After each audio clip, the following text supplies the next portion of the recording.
Buyers who were hoping for an enormous market correction during 2023 got disappointed. 911s are still selling for top dollar, and this trend continues as we enter 2024. But if you've been eagerly anticipating a significant trend shift in the 911 market, buckle up, because the trend might change soon. But let's first have a look at the prices. Over here we have the price trend for the 992 base and S models. We can see that prices corrected a little bit in the second half of 2022, but have been stable throughout 2023. Base models lost 1.3% or $1,600, and S models 2.8% or $3,500. Astonishing low numbers for such a new car. Moreover, the decline is mainly driven by an increase in mileage. Cars with a minor mileage increase didn't lose anything. But does the same apply to the 991.2s?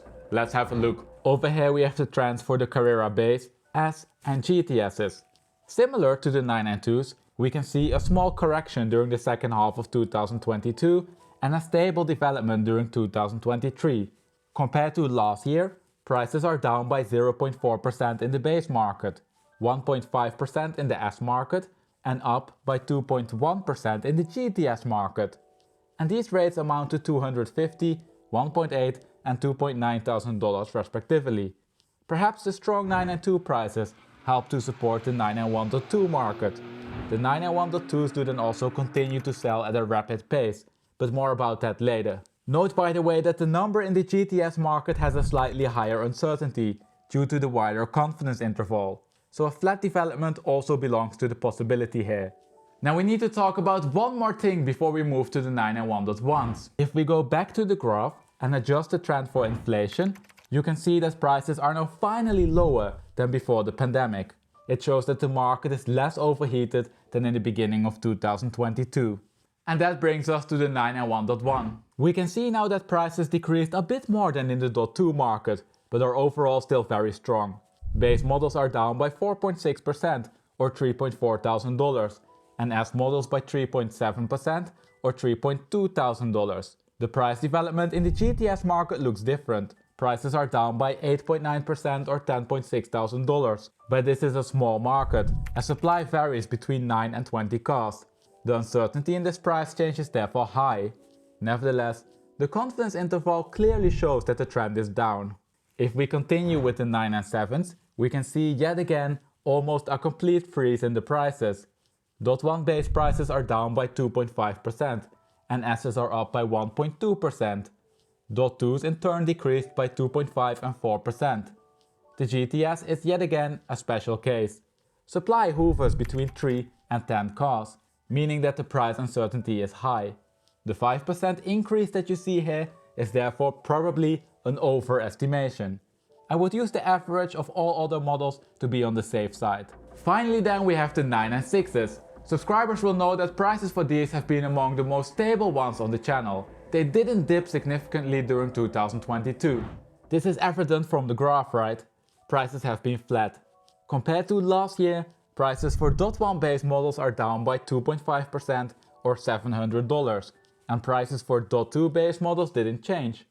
Prices for .2 S's, which of course refers to the 4S's, are up by 1.4%. The 4S market is much smaller than the base market, so the uncertainty in the latter number is elevated. You can also see that the trend is more volatile. Now I think the message over here is clear, right? Prices hardly changed during last year.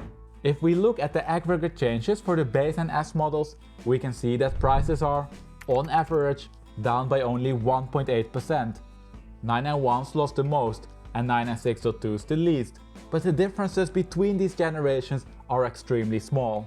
But this 1.8% by itself is of course a little bit meaningless. We need to add one more step to establish that prices indeed froze. Let's compare it to the rest of the market. Over here we have the US year-over-year price changes for almost all cars that feature on my channel. On the horizontal axis we have the price change compared to last year in percentages, and on the vertical axis we have the number of cars to which this change applies. The median decrease during last year was 7.5%, and most cars lost between 2 and 12%. Now with an average decrease of 1.8%, the Carrera prices were among the most stable ones. Competitors like the V8 Vantage, AMG GT and Audi R8 all lost significantly more. Even the worst performing generation, the 991.1, did significantly better than most other cars. Now if you've been eagerly anticipating a market crash, this is of course bad news. Even when the market declined by sometimes double digits, 911 prices held their ground. However, there are some signs that also 911 prices might start to weaken. For the first time in a year, 911s are selling slower than before. Over here we can see the development in the carried over inventory. That is, the percentage of cars that aren't sold within 3 months. This value increased when prices came down during 2022, but decreased during last year. This is in line with the strong prices, right? If cars are selling quicker and quicker, sellers won't decrease their price. On the contrary. But look what happened during the last 3 months. The trends broke. For the first time since February 2023, cars started to sell slower. Potentially, this will lead to lower prices. Now the word potentially is important to underline here. Nobody can predict the future, and I'm certainly not claiming that this indicator can. A small change in one data point doesn't guarantee that prices will change. It is, however, a reason to monitor the situation closely. Sellers, for example, don't seem to be too worried. If we namely look at the price change for this unsold inventory, we can see that unsold inventory is typically discounted more during the winter. Yet, during this winter, discount rates are for all but the 9 and 7 generation less negative, pointing towards a generally stronger market. Cars are then also still selling a lot quicker than last year. I know this graph is a bit messy, but I hope that the message is clear. Let's wrap up and conclude. We saw that 911 Carrera prices froze during last year. Prices came down by an average rate of minus 1.8%, and changes fluctuated between roughly minus 4% and plus 0.5% per generation. This is significantly different from the rest of the market. Patience, however, might be rewarded. We saw that cars were selling slower for the first time since February last year, and this potentially could mark the start of weaker prices. This trend breach in the unsold inventory by no means guarantees that prices will actually start to come down. So please don't comment in a few months' time that I said that the market would crash. That's not the message here. The message is that there's one small indication that prices could start to soften slightly, and that we didn't see any of these during last year. Yet, it could just as well be a false alarm. And with that we arrive at the end of the video. Now if you enjoy this data-driven way of analyzing car values, but would like to see an analysis for a different car, head over to my channel.